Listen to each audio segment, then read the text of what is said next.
How to jackhammer a concrete slab.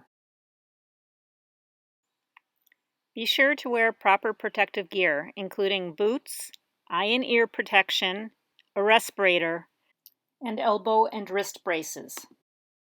Start by making a groove on each side of the area you plan to break.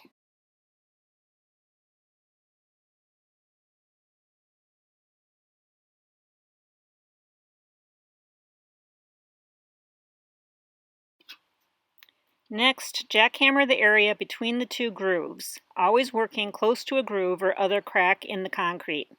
This is the point at which the concrete starts to break.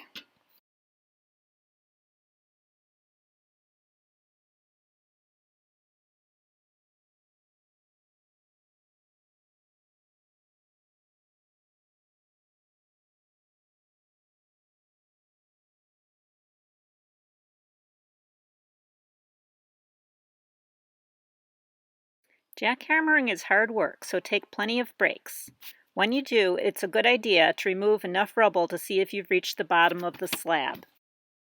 When you are done, take some time to congratulate yourself. You just jackhammered a concrete slab.